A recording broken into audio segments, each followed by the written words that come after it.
айтады да, ойбай балаға тиіспе, заң шығарамыз, атаңа нәлет, өкімет, ұқтыңдар ма? Бүгіннен бастап маған мұндай баланың керегі жоқ, ұқтыңдар ма? Бірдеңе десе айтады, бізді өкімет қорғайды дейді. Бала керек па, әкет, біз жапаланып, сонша тауып, бағып, бізді бағады деп. Сонша ақша тауып, оқытып, сонша киімін алып беріп, біз баққанда, апарып үйдегі ақшаны апарып интернетке салып, алаяқтарға беріп, бірдеңе десе айтады, бізді өкімет қорғайды деп та.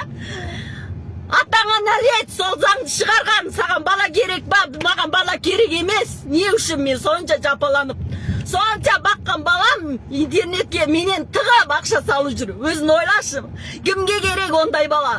Ал мен ғана емес, қаншама ата-аналар, өзіңдерің ойлаңдаршы.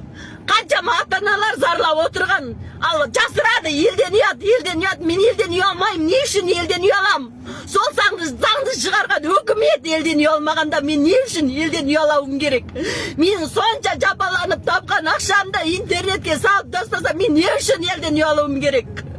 Бірдеңе десе айтады, ойбай, мен деген өкіметке айтам, заң айтам деп. Атаңа нәлет, сол заң шығарған өкімет, мен соттап жіберек кейін алды сүгейін есектің, мұндай баланың керегі жоқ маған. Не керегі бар мұндай баланың маған?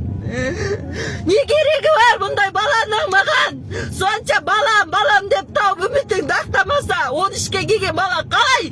Сонда, алдамшыларды таппайды, ұрлық қылған ешкімді таппайды, жеменқорлар өкей, алдамшылар таппайсыңдар, халқын елін ойлаған өкей азаматтарда бар, түрмеге қамайсыңдар сендер. Не керегі бар мұндай мемлекеттің, не керегі бар? Мен бар ғой ақшаға ішім ашыған жоқ, не үшін өз балаға өзің шамаң жетпейді.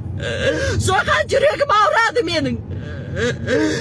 Мен бар ғой, уже шаршадым бар ғой, керек па, әкет баланы, қол тигізген жоқ, ұрған жоқпын, әкет. Әзір сақшыға апарып тапсырып берем, маған керек емес, ондай балада ештеңе керек емес. Өз балаға өзің шамаң жетпесе, әзір айтасыңдар, не үшін елге жариялайсың деп. Мен жарияламасам, басқалар жарияламаса, не үшін алдамшылар пайдалану керек?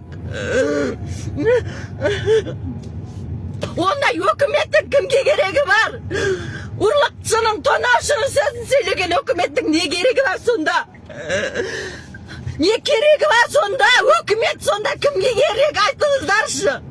Өкімет кімге керек, халқын ойламаса, сонша жапаланып тапқан баласына сөз етпеген ата-ананың не керегі бар? Не керегі бар сонда?